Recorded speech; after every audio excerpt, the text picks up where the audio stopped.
All right, today I'm going to do this Solomon J. Solomon, and I've had this sitting around in my studio for a long time, so I'm just going to probably do a little bit of a study of the body just with graphite and then white chalk, and I'm going to see if I can build it. So I'm just going to start by drawing it. And that's a nice thing here is that even to study something, even broadly, I mean, that's really what this is about. See the way in which the kind of shapes are, or the painting is designed.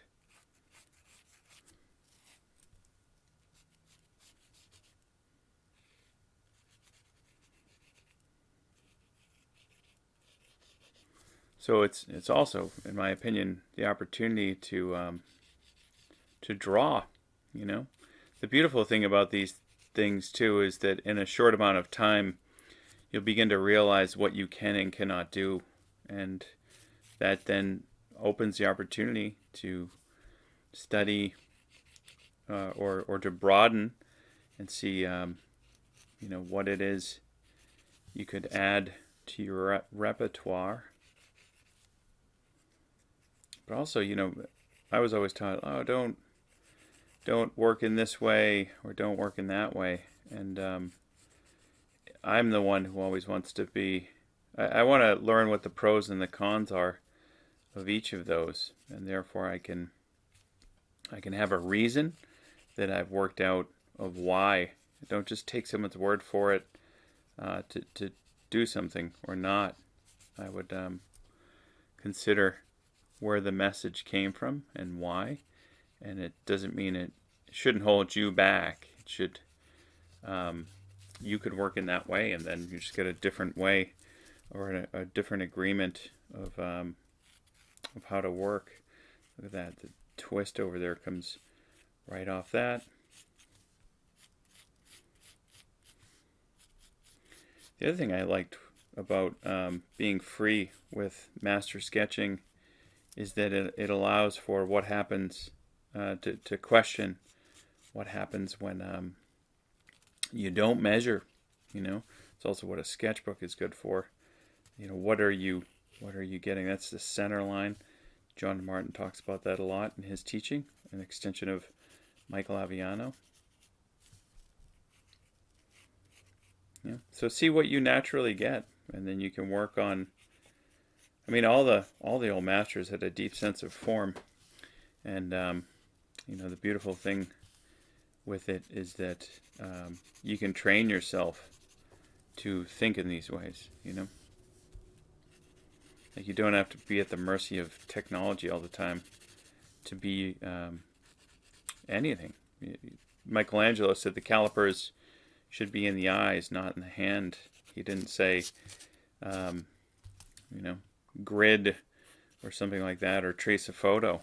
If anything, he wouldn't have needed to. A lot of gridding and stuff has come back. I don't know why, but old masters did it to blow up drawings, not because they couldn't draw. They could draw anything, and there's plenty to show that they could. But I think sometimes the easier thing to do is to think, oh well, there's a little bit of confusion on what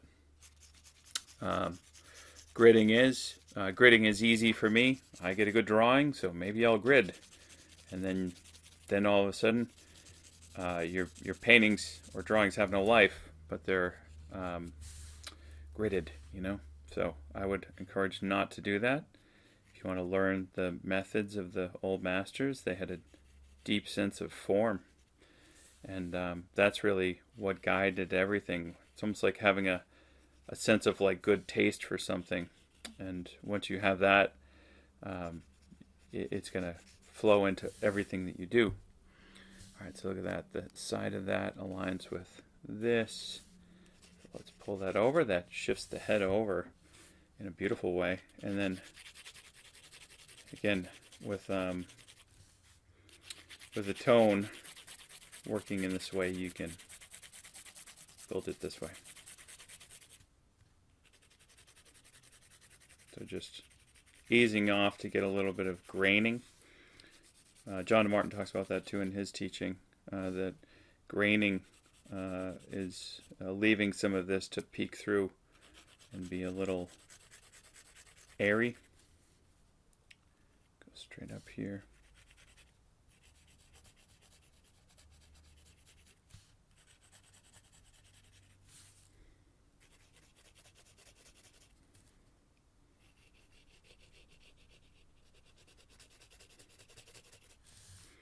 And to get this to separate and be in shadow.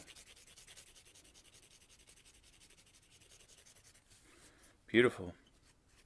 Very reminiscent of almost like Bouguereau too. I think it's better than Bouguereau. I'm not a huge fan of Bouguereau, but this sense of almost like angels coming in into the figure. But look at that. I don't even have to put a face on it. And you can see that that reads as a figure. And why did he, by recreating it, putting it together like this, you're asking, like, why did he do this? Why did he put the figure here?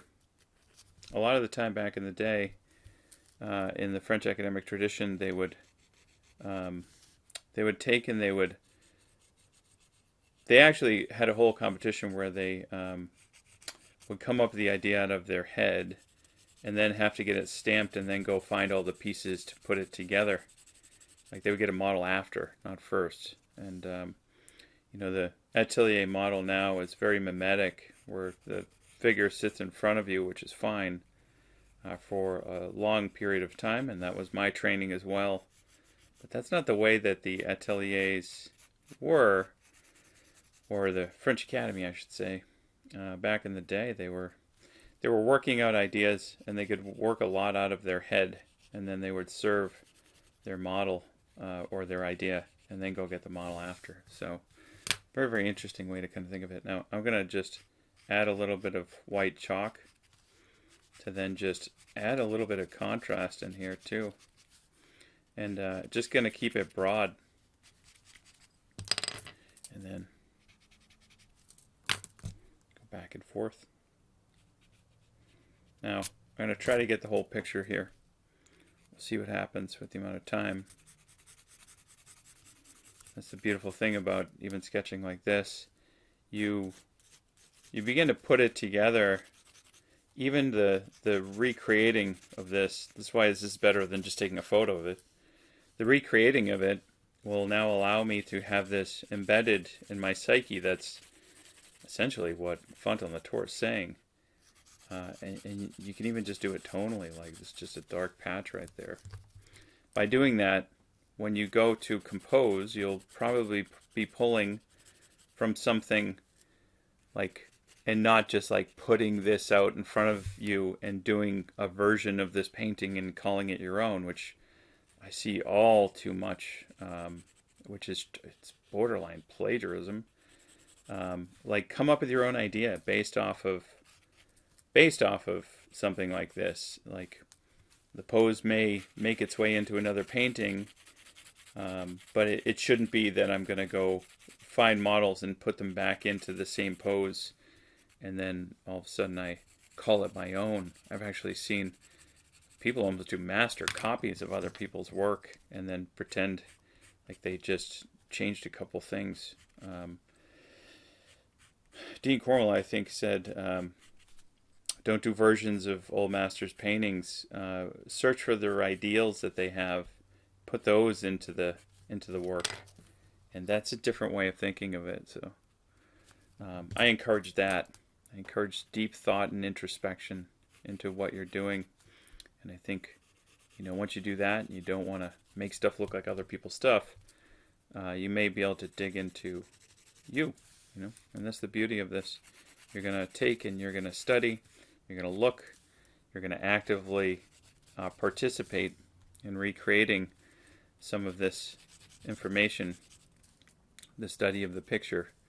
And then in that, when you go to make your own work, you will pull from it. You'll pull from your experience, intuition. All right, then there's just...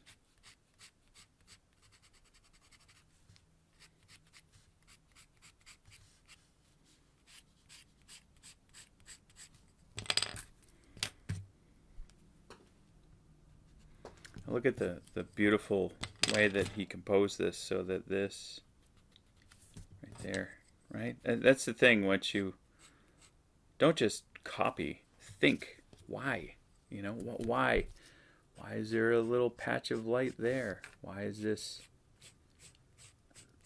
Why is there a little bit of light in there? You know.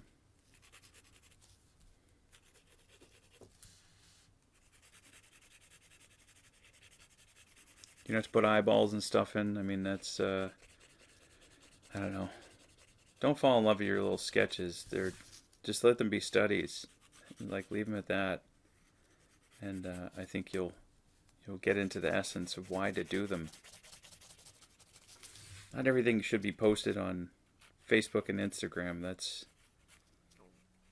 not a, I don't know, not what my desire is. I'm obviously recording this so you could see it, but it's not the. It's a weird audience now, I should say. Look at that. There's the. This is the side arm coming over. And then look at this. Just that shape.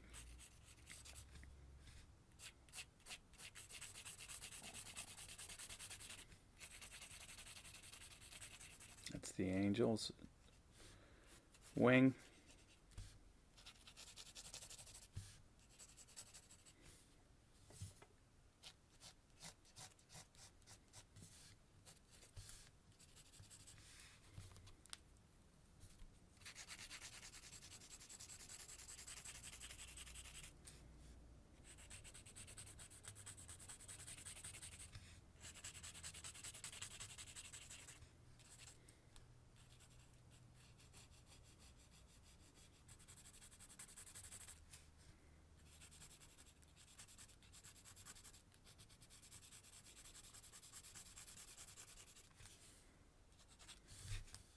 And then use the tone of the paper. Didn't mean have to, but I'm gonna.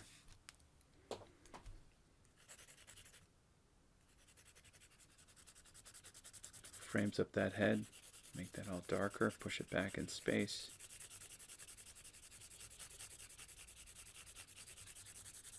You know, and you're building it up tonally too.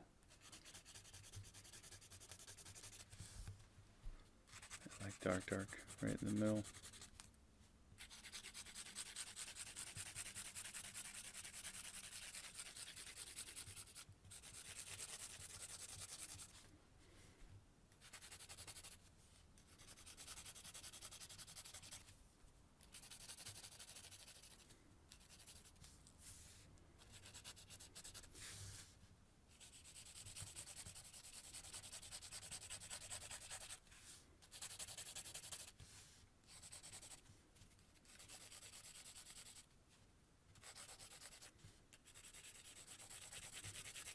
So it gets darker, so just to push it back. Okay.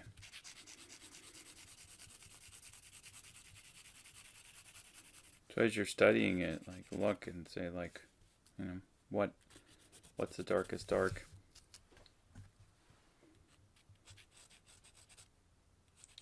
What's the lightest light? Think of the value hierarchy.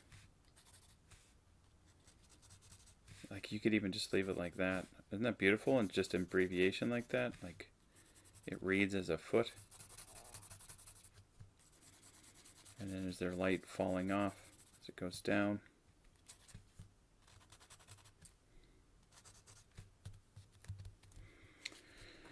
Well, what's crazy is that this is also a big part of this figure down here. I almost feel like I don't even know if you need it. Mm-hmm.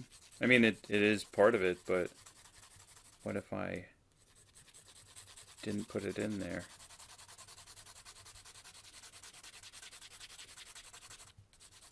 And then you begin to kind of extract, and you're pulling your own from it.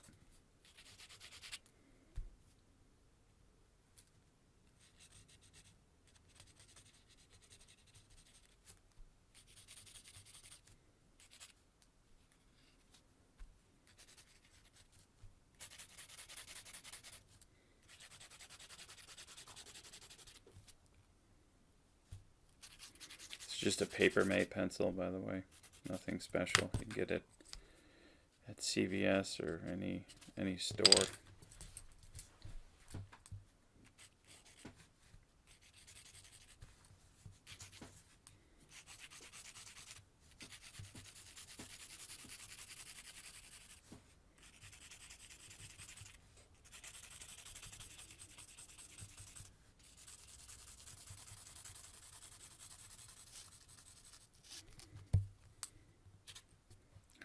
Come down here. Not sure if I even want to put this in, but I will.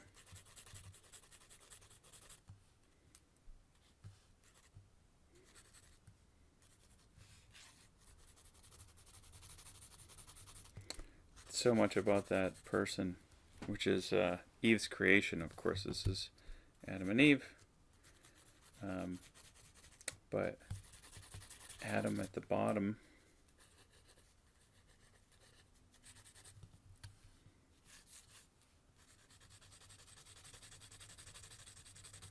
Like, does it have to even read as a figure? Because if you're studying just a picture, it doesn't, in my opinion.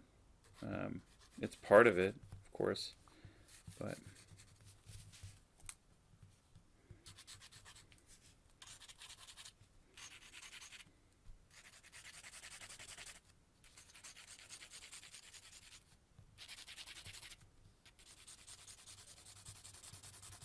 and then even can you design your own drawing? You know, make it your own. Take a look at Sargent's Aesop. He did a painting, a copy of a Velázquez Aesop. It's not like doesn't look like a forgery of Velázquez. You know, it's a Sargent. It's fantastic. It's such a wonderful way to interpret, and that's what we're doing here. Put your hand in it. Find out what that hand is. It's a great place to find out where you are in all of this. This is not an exercise in forgery. I mean, master copies never were. They're about extracting from the masters without them having to be here, and then by almost like reverse engineering and putting it back together. And that's when you learn so much.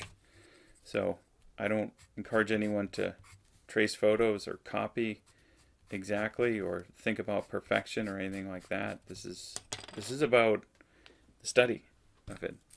So look at how broad, like I would have to tell you that this is a person down here for you to know, but you can see that there's a picture emerging of what it is.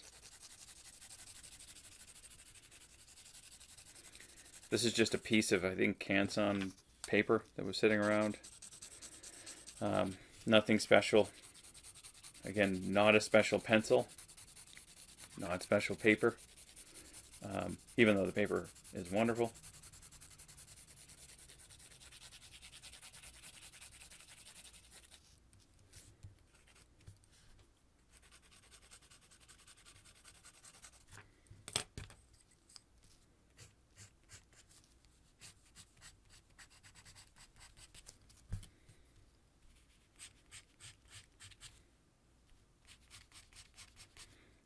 This is not a copy of it. This is an extraction and a designing. Like, how is the piece designed?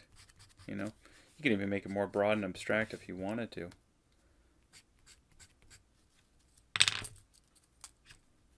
There's one foot. Second foot is over here.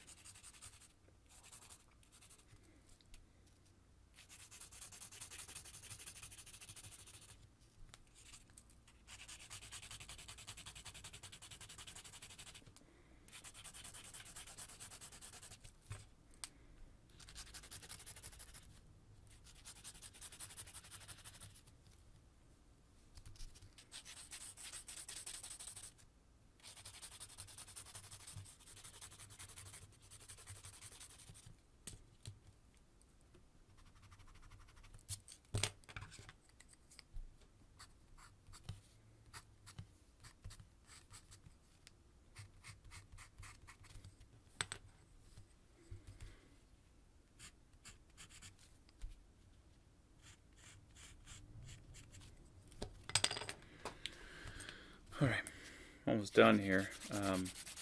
and it can be as loose as you want. Again, there's no standard for this stuff. It's to study over and over and over and study. Studying does not end, by the way. Once you become a professional, you continue to study all the time. You're finding a source of inspiration, and then that makes it so that you can continue to study forever. And it should be a lifelong pursuit. It's the beautiful thing, in my opinion, about even art. It doesn't end. You know, you just continually find new avenues to inspire. It's not like you find Bouguereau and that's it. Odd to me. Odd to me even when people get together and have the same sense of what they like. I get aesthetic, but there's also indoctrination, and you got to be careful of that. So, all right. I think this is about it for this one.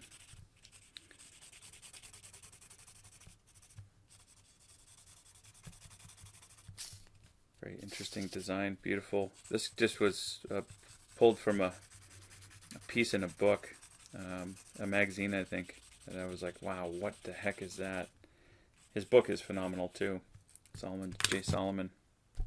I encourage you to read it. I think James Gurney did the foreword for it. Erase this. And just a wonderful book.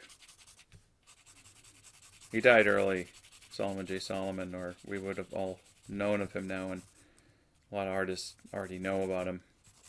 So I encourage you to read that book. Tone it down a little bit. Alright, that's about it for this. Again, just very broadly and abstractly, it's the design of it.